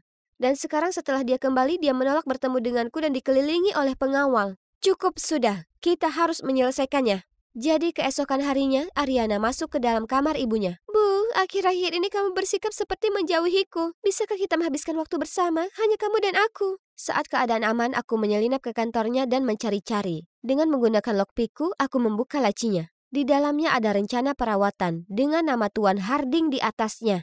Aku pergi ke rumah sakit bersama Oin dan berbicara dengan Kara tentang rencana perawatannya. Tidak ada hal aneh yang terjadi. Ellie, pulanglah. Merasa kalah, kami pergi tetapi kemudian kami bertemu dengan seorang dokter. Regimen apa ini? Ini dirancang untuk memperburuk kondisi pasien. Kami terkejut tetapi sebelum aku dapat menanyakan hal itu lagi kepadanya, aku melihat Kara masuk ke dalam mobil mewah dan pergi. Kami naik taksi dan mengikutinya. Mobil berhenti di rumah besar yang dijaga ketat ini. Kami tahu kami tidak bisa masuk ke dalam dari depan, jadi kami menyelinap ke belakang mansion, memanjat tembok, dan berjalan menyusuri sisi bangunan. Pintunya terkunci, jadi Oin berjaga-jaga sementara aku menggunakan lockpick untuk masuk. Kami merayap melintasi dapur, tetapi aku tidak sengaja menjatuhkan panci dan menimbulkan bunyi gedebuk. Siapa itu? Oin segera menarikku ke belakang lemari es untuk bersembunyi saat penjaga menyorotkan senter ke sekeliling. Astaga, ruang sempit ini membuat kami terlalu dekat satu sama lain. Aku bisa mendengar jantung kami berdetak serempak. Penjaga itu akhirnya menyerah dan kami meninggalkan ruangan. Tiba-tiba aku melihat Kara berbalik di lorong. Ikuti Kara, aku akan tinggal di sini dan berjaga-jaga. Saat Kara masuk ke sebuah ruangan, aku melihat Mr. Harding terbaring di sana. Kara, apa yang terjadi? Kara tampak terkejut melihatku dan menarikku ke aula. Ellie, kamu seharusnya tidak di sini. Apakah itu Tuan Harding yang terbaring di kamar? Itu benar, Tuan Harding mengalami koma karena kecelakaan selama perjalanannya. Aku dipekerjakan oleh istrinya untuk merawatnya. Tapi ketika dia mulai pulih, Nyonya Harding memintaku untuk membuatnya koma selamanya. Aku berpura-pura melakukan apa yang dia katakan, tapi diam-diam aku telah membantunya. Lalu siapa pria yang muncul sebagai ayah Ariana sebelumnya? Menurutmu apa yang sedang kamu lakukan di sini? Mention, masuk ke lockdown. Verifikasi suara tidak dikenali. Kaget ya? Kami telah mengatur ulang sistem, sekarang itu hanya meresponku. Sepertinya Nyonya Harding telah memasang sistem AI untuk mengendalikan Mansion. Beruntung, Oin berhasil meresetnya. Bagaimana bisa? Lihat apalagi yang kutemukan di rumahmu. Kau menjebak Tuan Miller di sini dan memaksanya membuat robot untuk menyamar sebagai ayah Ariana tanpa mengatakan yang sebenarnya terjadi. Ayah juga di sini? Dan pria yang muncul sebagai ayah Ariana sebelumnya adalah robot yang dia ciptakan. Tahan mereka segera. Baiklah, kurasa sudah waktunya menggunakan penangkap lalatku. Aku menembak mata Nyonya Harding dan pengawalnya. Petugas, tangkap mereka. Saat itu, seseorang muncul di halaman. Aku akan mengalihkan perhatian mereka dengan robot. Penjaga bodoh itu mengira robot itu adalah Tuan Harding yang asli dan mengejarnya. Ayo pergi dari sini. Mansion, kunci. Kami berlima lari keluar dari sana, sementara Nyonya Harding dan para penjaga itu segera dikunci di dalam. Saat semua orang kembali ke mansion, Ariana memaksaku untuk membawanya menemui ibunya. Kenapa, Bu? Kenapa kamu melakukan ini pada ayah? Aku mengorbankan segalanya demi ayahmu, asetku, dan masa mudaku. Mila menjadi seperti sekarang ini karena aku, namun baginya aku hanyalah seorang ibu rumah tangga. Setelah kecelakaan itu, aku melihat cara untuk mengambil kembali apa yang menjadi hakku. Kalau saja dia mendengarkanku sekali saja. Ariana yang malang, dia tidak pantas menerima semua ini. Keluarga kami akhirnya bersatu kembali dan Ariana mengizinkan kami tinggal di rumahnya sampai kami menemukan tempat tinggal lain. Adapun Tuan Harding, berkat upaya Kara, dia sadar kembali dan sedang dalam proses pemulihan penuh. Kara adalah dokter yang hebat dan menurutku ayah memiliki titik lemah padanya. Aku baik-baik saja jika mereka, kau tahu, berkumpul. Ya, menurutku juga begitu. Ngomong-ngomong, aku minta maaf tentang Oin dan kamu. Aku sudah lupa tentang itu. Kamu dan dia diciptakan untuk satu sama lain. Aku mundur. Oh, itu dia. Kejarlah dia. Oin muncul dengan membawa beberapa bunga, tampak berpakaian lengkap. Hai Oin, kenapa kamu ada di sini? Kamu mengirimiku pesan memintaku menjemputmu untuk berkencan. Aku tidak melakukannya. Ariana? Ya, sayang sekali aku sudah di sini. Jadi, maukah kau pergi bersamaku? Iya. Dan dengan itu, dia menarikku untuk ciuman termanis yang pernah ada.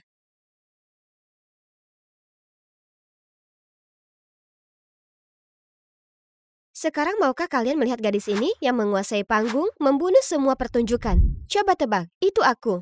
Aku Rina, wanita cantik berbakat seperti ibuku, Demi Grande, penyanyi terkenal. Selain menjadi diva yang mempesona, ibu juga bekerja sebagai pelatih vokal di sekolahku, Akademi Seni Gloria Rowley. Dengan guru terbaik di sini membantuku menyempurnakan semua keterampilanku, terdengar luar biasa kan? Aku unggul dalam segala hal, menjadi MC, menari, acting, menguasai piano. Tetapi tetap saja aku tahu bahwa semua ini tidak akan memuaskan ibuku, karena ada satu masalah yang tidak terlalu merdu. Aku tuli nada. Pada jam 7, setelah aku bernyanyi sepenuh hati di kelas vokal, guru tanya ke ibuku kapan dia menjemputku. Oh, jadi Rina benar-benar putrimu. Sayang sekali dia tidak mewarisi suaramu. Suaranya jelek sekali hingga kita semua mau tutup telinga. Tapi selain menyanyi, aku masih bisa bersinar di panggung dengan cara lain. Misalnya, menjadi MC di pesta pra-pendengaran album baru ibuku. Semuanya berjalan lancar hingga track nomor 6, ketika speaker dan layar mati. Sebagai seorang profesional, aku membuat penonton terhibur dengan karisma dan gerakan tarianku.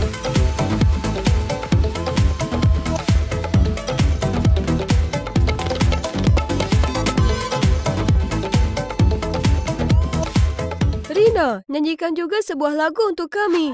Tiba-tiba penonton lainnya mengangguk setuju. Aku ragu tapi kemudian memutuskan untuk melakukannya. Singkat saja, mungkin tidak buruk.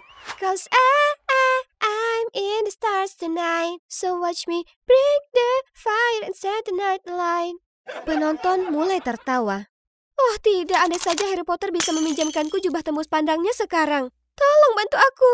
Tiba-tiba, Hai semuanya, maaf atas masalah teknisnya. Sepertinya ini juga mempengaruhi sistem suara, menyebabkan distorsi suara. Jadi, agar kalian semua tidak menunggu lebih lama lagi, mari kita tampilkan akustik untuk lagu berikutnya, di mana aku dan Ariana mendapat kehormatan tampil bersama Nona Demi Grande. Aku jamin kalian tidak akan bisa mendapatkan pengalaman ini di tempat lain.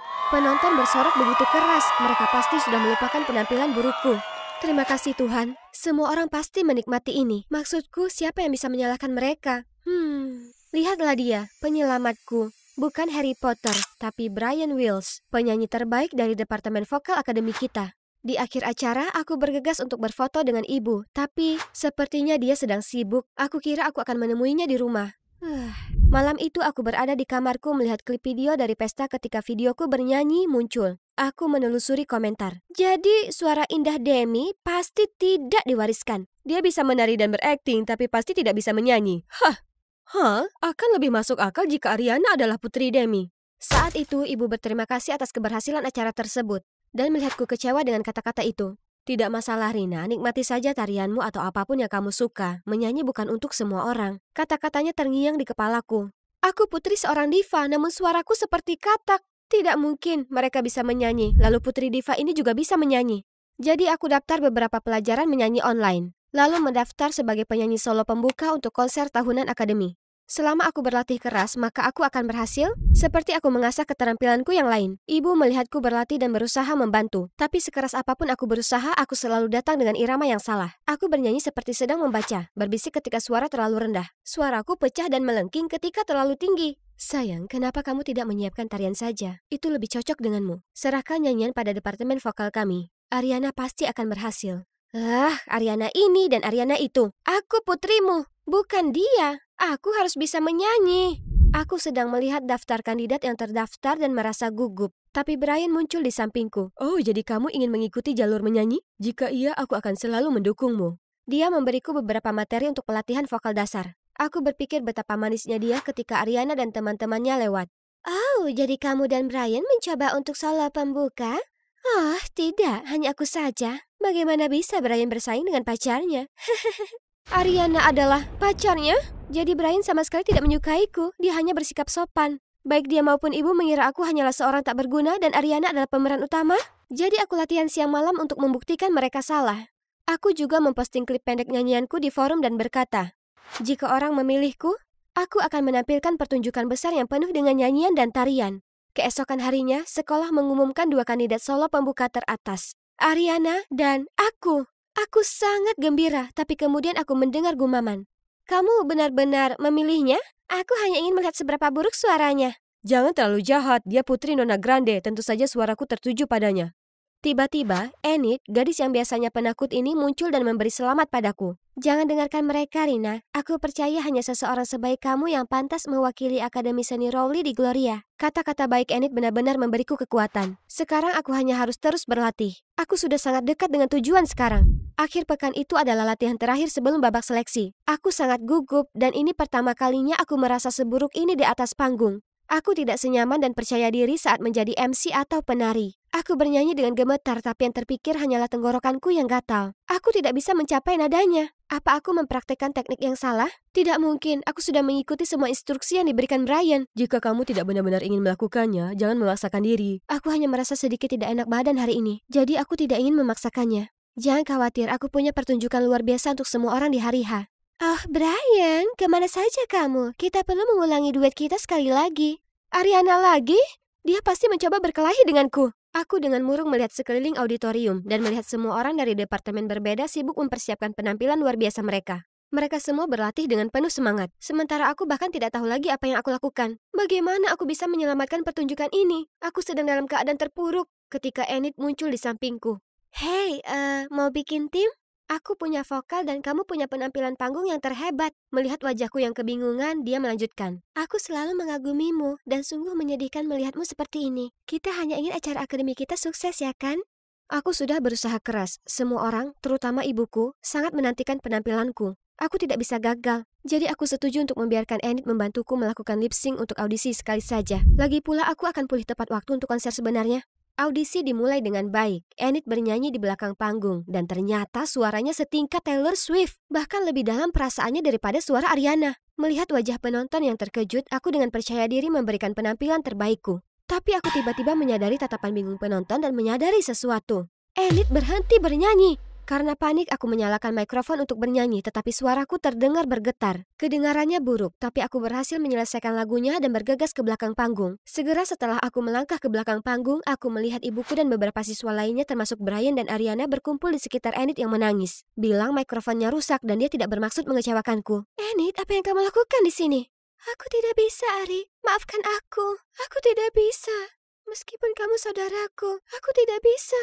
Apa yang kamu bicarakan? Tunggu, kalian berdua bersaudara? Oh, begitu. Jadi Ariana bekerja sama dengan Enid untuk menyabotaseku. Aku tahu aku bukan orang favorit Ariana, tapi ini rendah, bahkan untuk dia. Sekarang aku menjadi bahan tertawaan semua orang. Itu adalah hari yang buruk, jadi aku hanya ingin meringkuk di kamarku dan ditinggal sendirian. Hanya saja, ibu mengetuk pintuku. Sayang, bisakah kita bicara? Aku terlalu sedih untuk menjawabnya dan ibu pasti marah padaku karena dia tidak mengetuk pintu lagi. Aku tidak bisa menyalahkannya jika aku seorang ibu, anak perempuan yang buta nada sepertiku benar-benar membuat malu. Benar saja, keesokan harinya di sekolah, semua orang membicarakan 3 topik hangat. Yang pertama adalah sinkronasi bibirku. Rina bahkan tidak menyanyi dengan baik. Penampilannya sungguh sebuah lelucon. Tapi dia benar-benar penari yang hebat. Dia lebih baik fokus pada hal itu. Yang kedua, mereka mencurigai Ariana sebagai dalang yang menjebakku. Dan yang terakhir adalah keterkejutan melihat betapa dahsyatnya suara Enid. Sepanjang pagi itu, aku tidak bisa lepas dari gosip. Lebih buruk lagi, klip lip syncku diunggah secara online. Dan sekarang akademi dituduh lebih memfavoritkan putri seorang selebritis daripada bakat.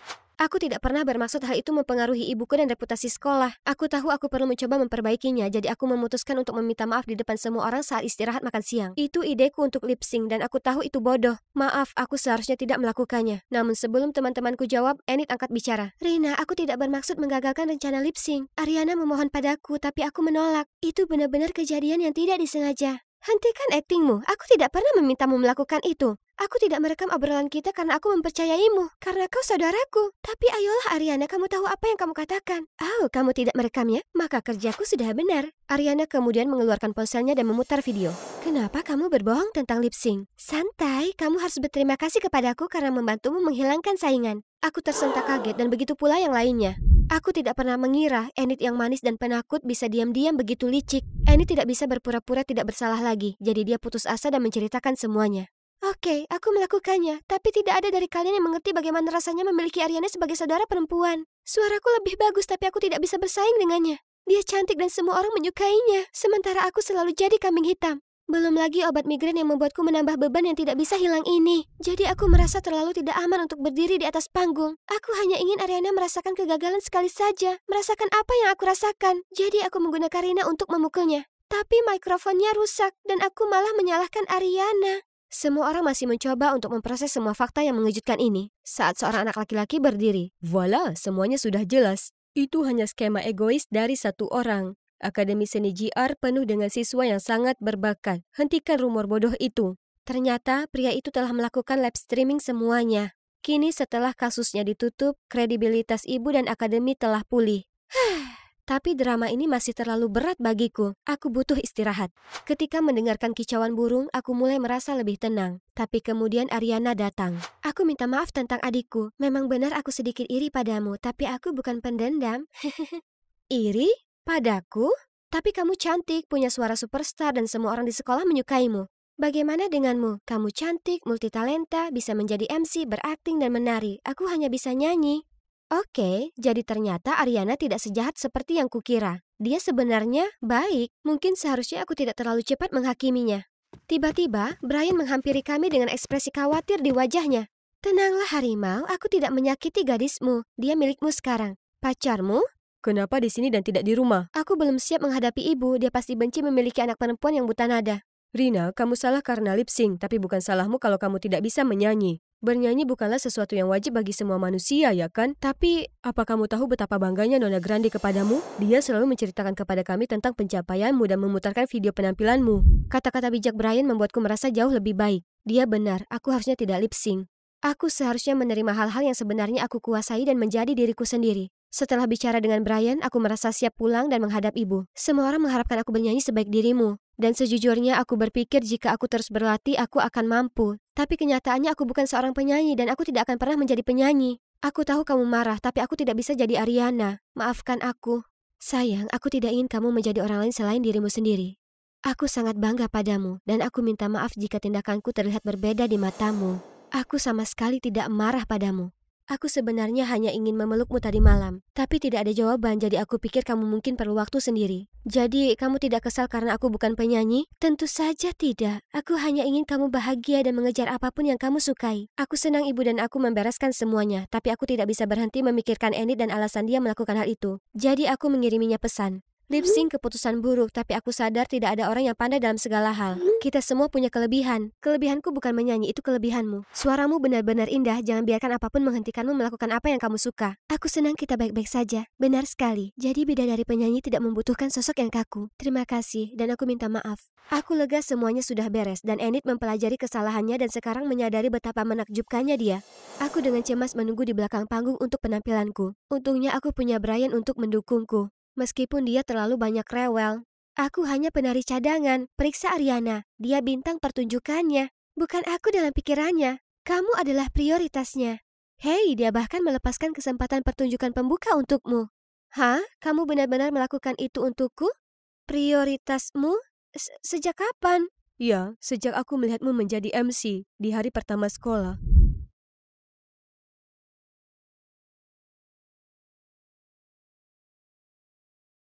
Hai, namaku Beatrice Legrand. Aku putri tunggal dari 2 ilmuwan roket terkenal di dunia.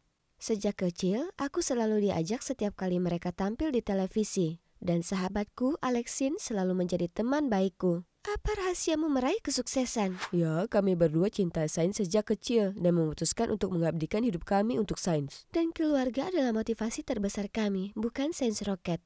Wow, orang tuamu keren banget. Dalam perjalanan pulang, ayah bertanya, "Jadi, apa cita-citamu sayang?" Saat aku masih bingung mencari jawaban, Alexin sudah berkata, aku ingin menjadi pembawa acara bincang-bincang seperti wanita itu malam ini. Keren, kamu pasti bisa. Jangan khawatir Beatrice, kamu akan segera tahu cita-citamu.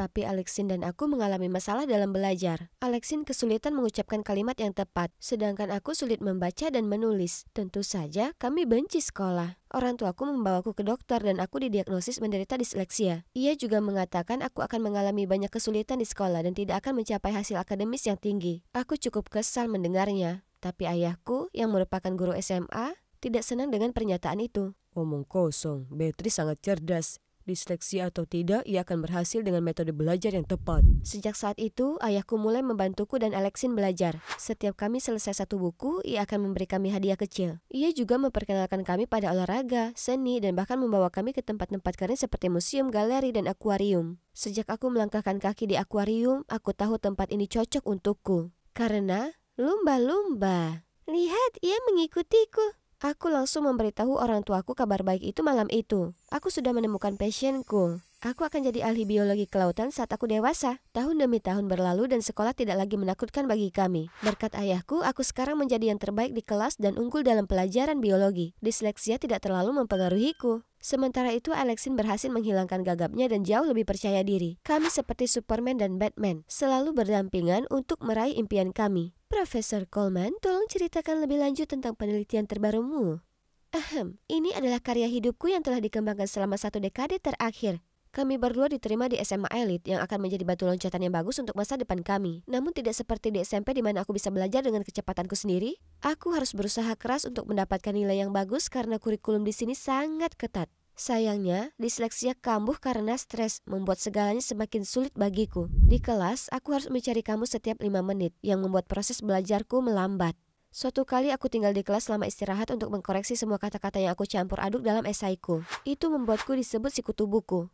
Sebaliknya, Alexin yang cantik dan ekstrovert telah menjadi wajah dewan siswa. Dan dia masih berusaha membantuku. Benar, ini hanya kemunduran kecil. Namun itu belum semuanya. Kemarin, guru kimiaku memintaku untuk membaca peraturan keselamatan laboratorium. Jangan mencicipi atau mengendus. Kalian harus menyebarkan mantra. Apa? Maksudku bau. Maaf. Kita di kelas kimia, bukan ramuan 101 Profesor Snape. Begitulah Snape menjadi nama panggilanku. Semua karena si Francois itu. Semua orang menyukai kejahilannya dan dia lolos dari semua hukuman karena dia bintang lari yang sedang naik daun. Tapi sebenarnya dia penjahat dalam ceritaku. Akhir-akhir ini Alexin dan aku hanya punya sedikit waktu untuk mengobrol. Nongkrong dengan Francois. Mereka bertemu ketika Alexin mewawancarainya untuk koran sekolah. Lebih buruk lagi, dia sering membelanya, mengatakan aku akan menyukainya kalau aku juga mengenalnya. Tidak, terima kasih. Selain itu, tampaknya Alexin meraih prestasi untuk mimpinya. Sementara itu, aku hampir tidak bisa belajar dan bergaul dengan teman-teman sekelasku. Kemudian tibalah saatnya ketika setiap siswa yang ingin memulai kuliah di universitas bergengsi perlu ketemu konselor perguruan tinggi, Bu Dupont. Dia bilang nilaiku cukup bagus, tapi aku juga memerlukan pernyataan pribadi yang bagus. Tujuannya untuk menangkap esensi diriku dan menunjukkan aku siap berkomitmen pada masa depanku. Cukup sederhana, bukan? Tapi ketika harus benar-benar menulis, kenapa hal itu begitu sulit? Apakah aku meragukan rencanaku sendiri? Apa benar aku bisa jadi ahli biologi kelautan? Saat makan malam ku coba sampaikan ini ke orang tuaku. Tapi tampaknya mereka sudah mengira aku mahasiswa biologi kelautan. Kurasa tidak ada jalan kembali. Aku memanggil Alexin ke akuarium untuk membantuku menjernihkan pikiran. Dia terlambat, jadi aku pergi menemui teman-teman lumba-lumbaku. Mereka benar-benar menenangkanku. Tiba-tiba suara melengking menyadarkanku. Kamu disleksia karena kamu bisa bicara bahasa lumba-lumba? Haruskah kami carikan buku tentang lumba-lumba? Aku berbalik untuk melihat Alexin dan rombongan teman-teman barunya dan si badut. Mereka mulai cekikikan. Tidak ada kata dalam bahasa Inggris yang bisa menggambarkan betapa marah dan terhinanya diriku. Apa kamu perlu bawa mereka ke sini untuk mempermalukanku? Aku menjauh, tapi secara tidak sengaja menuju ke sebuah terowongan kaca. Rasanya seperti aku benar-benar tenggelam di dalam air. Kenangan mengerikan saat aku jatuh menembus es ke dalam air yang dalam, gelap dan dingin membekukan muncul kembali. Aku segera berlari keluar. Max, tunggu. Aku berbalik melihat Alexin mengejarku. Awas, ada mobil. Aku segera mendorongnya menjauh. Mobil itu tidak menabraknya, tapi dia terluka. Kami segera membawanya ke rumah sakit. Namun saat ia sadar, Alexin tidak bisa berbicara.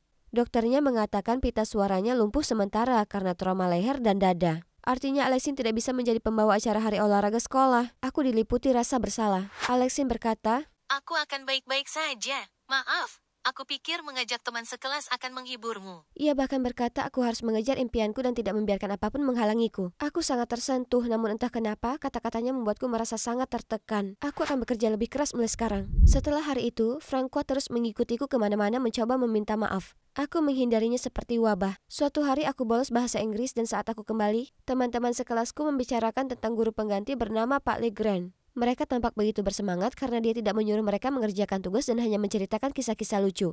Hah? Nama itu mengingatkanku. Dan kemudian kecurigaanku terbukti saat aku melihat kakekku tampak marah dan kecewa setelah pulang sekolah. Aku jelas pulang ke rumah dalam keadaan badai yang hebat, tapi itu tidak masalah. Kugunakan kesempatan ini mencurahkan isi hatiku tentang betapa melelahkannya sekolah. Betapa menyebalkannya diganggu oleh orang tolol sepanjang waktu sementara sahabatku tidak ada di sampingku. Anehnya, kakek mendengarkan dengan penuh perhatian, lalu berkata bahwa dia akan mengurusnya. Beberapa hari kemudian dia mengungkapkan bahwa caranya menanganinya membuatku menjadi guru les si tolol itu.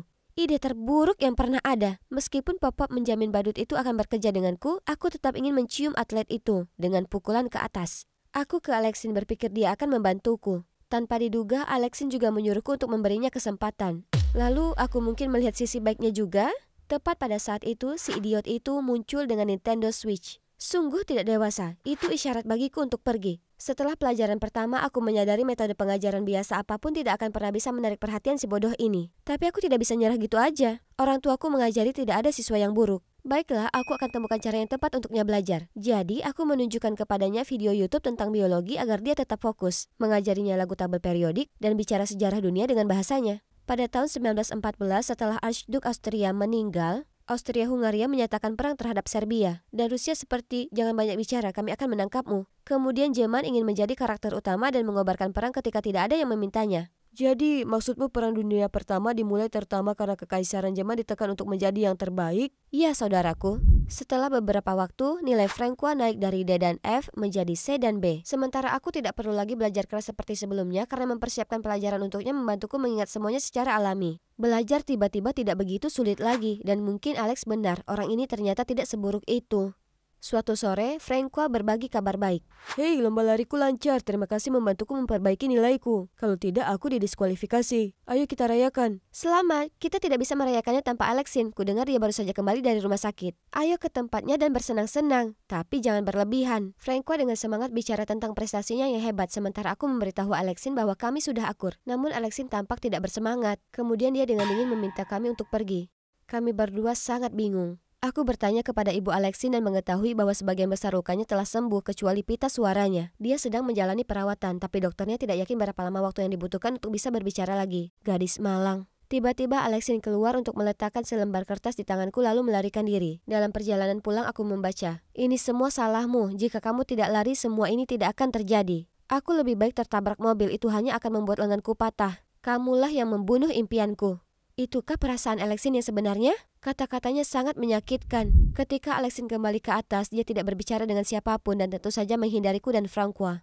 Suatu kali saat istirahat, Budupon datang menemuiku dan memuji pencapaian pribadiku. Dia berkata jika aku mempertahankan nilaiku, aku akan berhasil meraihnya. Itu berarti esaiku tidak sepenting seperti yang aku kira, bukan? Francois sangat senang untukku, namun aku melihat Alexin melotot dari sudut mataku dan langsung memberi isyarat kepada Francois untuk tidak terlalu senang. Saat makan siang dia bertanya apa aku kesal karena Alexin. Tidak juga, dia akan lebih bersemangat setelah sembuh. Jadi, kenapa dia berwajah murung? Bukankah Budupon bilang kamu memiliki masa depan yang cerah?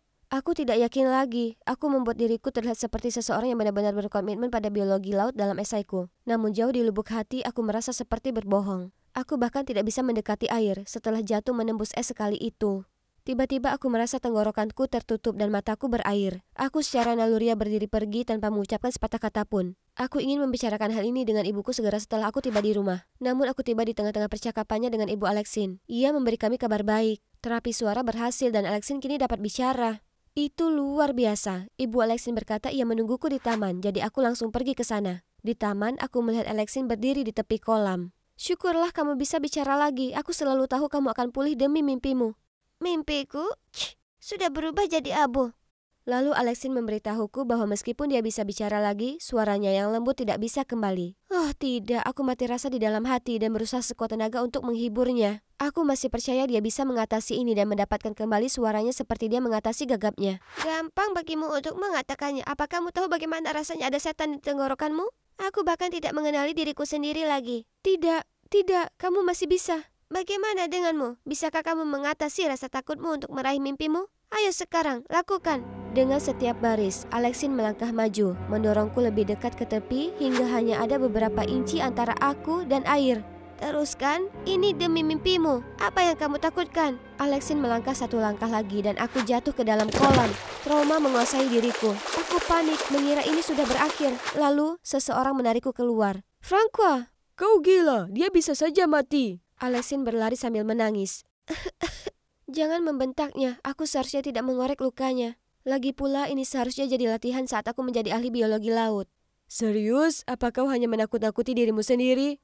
Keluargaku berharap banyak padaku. Jika aku menyerah pada mimpiku karena kecelakaan kecil saat aku berusia 13 tahun, aku hanya bisa menyalahkan diriku sendiri. Mimpikan ini, mimpikan itu. Kau yakin itu yang benar-benar ingin kau lakukan? Bukan mimpi gadis usia 6 tahun? Kata-kata Francois membuatku terbangun. Memang benar. Aku tidak lagi menikmati belajar seperti saat aku belajar dengan papap. Setiap usaha yang aku lakukan baru-baru ini hanya untuk mimpi yang tidak masuk akal yang bahkan aku tidak yakin apakah aku menginginkannya lagi. Aku tidak ingin mengecewakan orang tuaku, tapi aku tidak bisa terus berjuang seperti ini selama sisa hidupku. Tapi aku telah berpegang teguh pada mimpi ini begitu lama dan bekerja keras untuk itu. Apa yang harus aku lakukan jika aku menyerah? Kamu akan temukan jawabannya, lakukan perlahan. Aku dulu main sepak bola dan yakin aku akan menjadi pemain hebat. Kemudian satu titik aku sadar itu bukan yang aku sukai. Jadi aku berhenti. Dan setelah coba banyak hal yang berbeda, aku jatuh cinta dengan trek. Perubahan bukanlah akhir dunia. Aku tidak percaya butuh waktu selama ini untuk sadar terlalu dini bagiku untuk berkomitmen. Tapi bagaimana jika aku tidak pernah menemukan tujuan akhir hidupku? Apa aku hanya membuang-buang waktu? Ya ampun, santai saja. Kamu membuat seseorang sepertiku yang tidak peduli dengan sekolah benar-benar menikmati belajar. Kamu menjalani hidup dan memberikan kebaikan bagi dunia. Tidak ada waktu yang terbuang. Tidak perlu jadi Martin Scorsese. Maksudmu ahli biologi laut, kan? Tapi terima kasih, aku butuh itu. Aku pulang ke rumah dan melihat Alexin menangis di hadapan orang tuaku yang sangat khawatir. Ibu langsung memelukku ketika melihatku basah kuyup. Alexin sudah menceritakan semuanya. Kenapa kamu tidak bilang? Kami sangat bangga padamu dan tidak ada yang bisa menghentikan kita. Jadi Alexin sudah bilang aku takut air akibat kecelakaan ketika aku 13 tahun dan betapa keras aku berusaha mengatasinya demi impian masa kecilku. Sangat sulit bagiku membicarakannya karena aku tidak bisa mengakui pada diri sendiri bahwa kecelakaan itu meninggalkan bekas luka pada diriku. Jadi aku memendam rasa sakitku selama ini. Menceritakannya kepada orang tuaku sekarang benar-benar terasa melegakan. Untungnya mereka sangat pengertian dan memberiku waktu untuk menemukan panggilan hidupku yang sebenarnya. Mengenai Alexin, maafkan aku sangat frustrasi dengan diriku sendiri sehingga aku menyalahkanmu. Itu bukan salahmu. Ternyata ketika Alexin kabur, dia bersembunyi di balik semak-semak di dekatnya dan mendengar percakapanku dengan Francois. Pandangannya yang sangat bijaksana juga menyentuh hatinya. Alexin berkata dia akan terus menjalani terapi selama yang dibutuhkan. Ya, aku percaya padamu. Jika terapi suara tidak berhasil, menjadi bintang rock heavy metal tidak terdengar terlalu buruk. Wah, benarkah? Kupikir Francois hanya berbicara sebentar di sana. Setelah itu semuanya berjalan seperti biasa, tetapi tekanan pada aku berkurang. Aku benar-benar mendapat teman baru tahun ini dan semakin dekat dengan sahabatku. Suara Alexin membaik dan dia juga bersenang-senang menjelajahi jalan lain selain menjadi pembawa acara bincang-bincang. Musim panas tiba dalam sekejap mata dan aku menjadi sukarelawan di sekolah untuk siswa dengan kesulitan belajar. Aku ingin membantu orang disleksia sepertiku belajar sebaik kemampuan mereka. Sama seperti orang tuaku membantuku. Kedengarannya seperti awal yang baik untuk perjalanan menemukan jati diriku. Bisa jadi pekerjaan impianku, jika tidak akan terus kucari.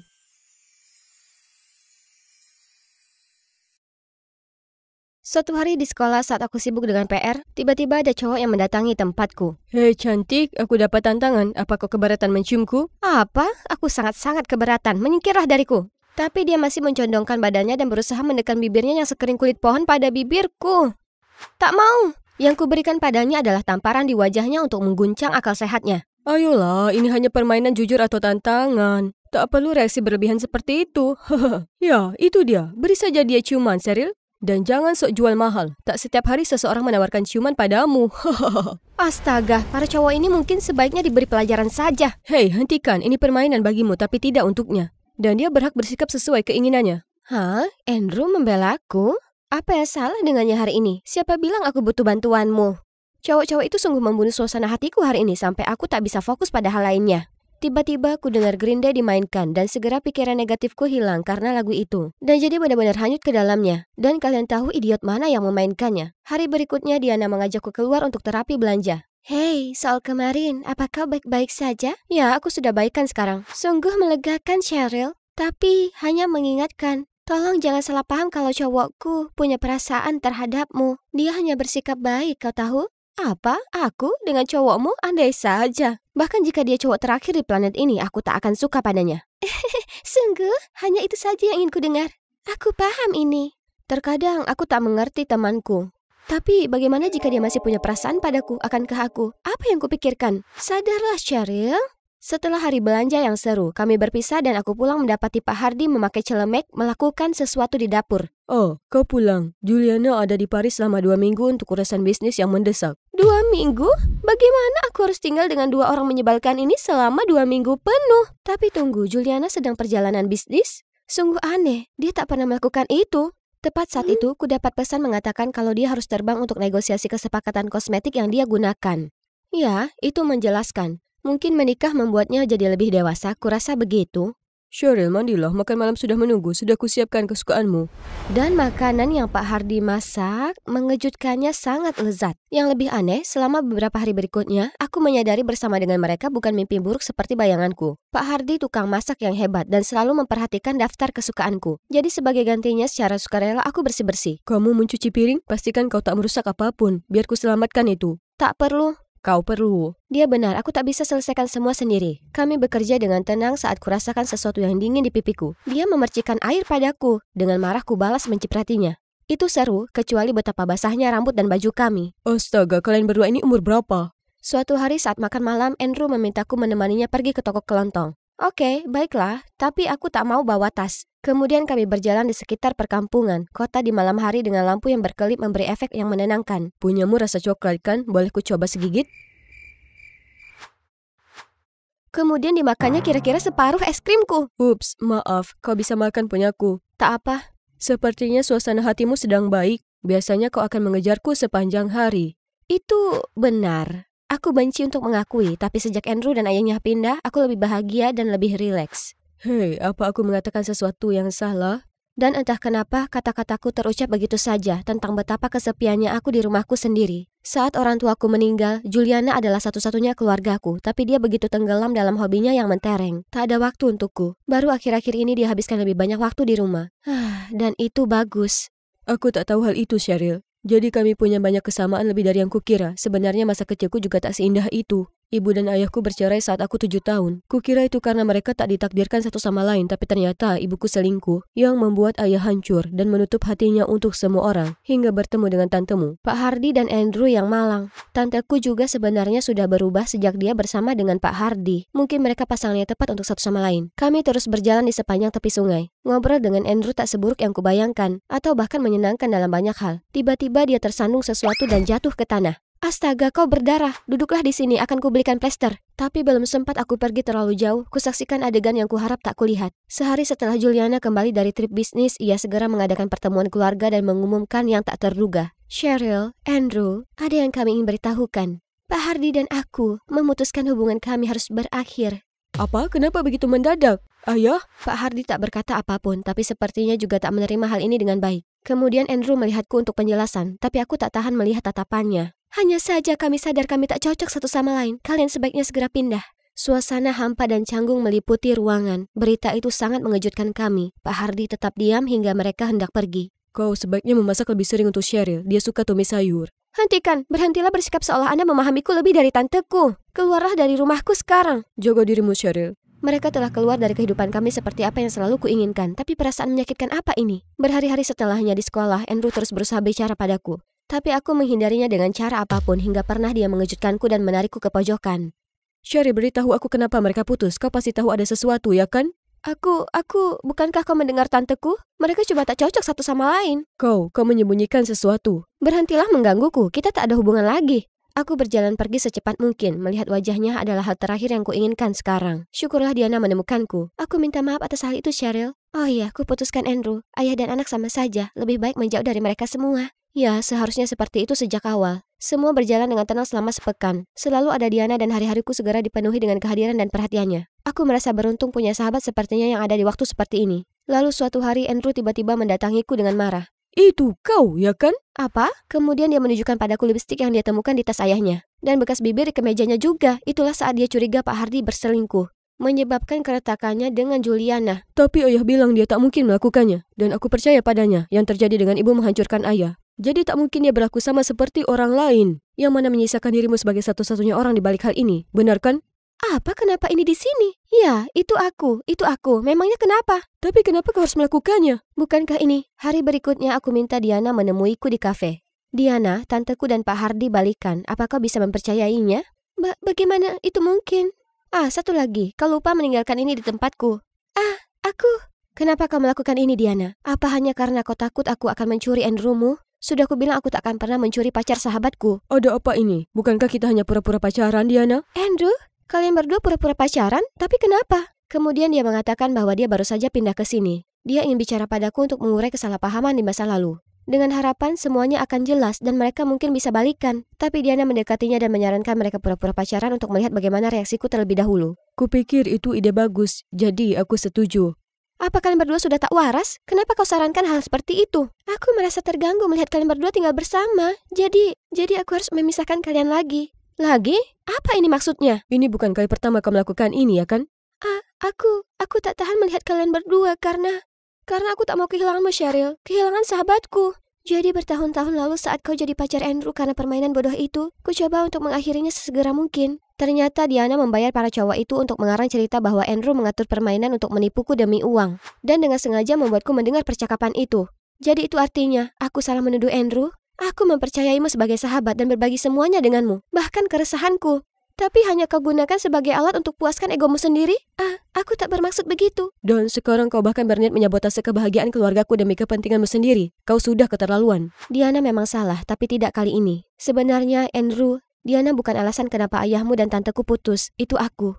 Tidak, dialah yang meletakkan lipstik di tas ayahku. Ingat? Itu benar, tapi tanteku tak pernah menemukan lipstik ini. Ironisnya, ayahmu yang seharusnya dituduh selingkuh. Tapi pada kenyataannya, tantekulah yang sungguh melakukannya. Kau ingat malam di mana kita pergi ke toko kelontong? Aku sedang mencari apotek tapi tak sengaja melihat tanteku bergandeng tangan dengan pria lain. Kenapa perjalanan bisnis ke Parismu ini melibatkan hubungan asmara dengan pria lain? Apa aku harus mengingatkan tante bahwa Pak Hardi dan tante akan menikah? Tidakkah tante mencintainya? Cheryl, aku sangat menyayanginya. Aku tak tahu apa yang merasukiku. Aku minta maaf. Katakan itu ke Pak Hardi. Itulah saat aku tahu tanteku tak setia pada ayahmu. Jadi kupaksa dia segera putus dengan Pak Hardi. Kenapa sembunyikan itu dari kami? Aku tahu kau dan ayahmu tak akan menerima ini dengan baik setelah apa yang terjadi dengan ibumu. Jadi aku tak ingin menggores luka lama. Aku minta maaf, Andrew.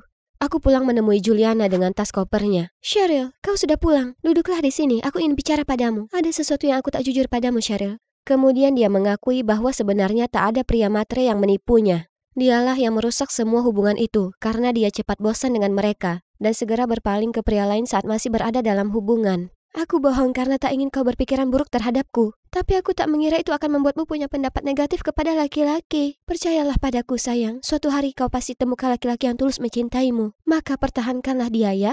Jangan sepertiku, terjerumus ke kebiasaan lama dan akhirnya kehilangan seorang pria yang luar biasa. Aku lega kau belajar. Dan sekarang aku harus pergi. Aku diminta menjagamu hingga kau 18 tahun. Dan inilah kau sekarang.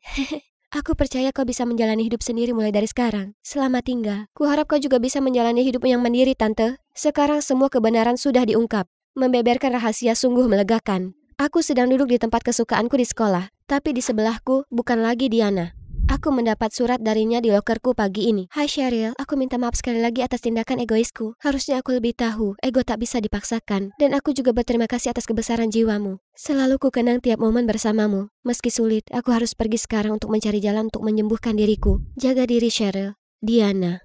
Doa terbaikku untukmu, Diana. Ada apa dengan wajah culun itu? Tak membiarkanku berucap, entah dari mana Andrew mengambil earphone-ku.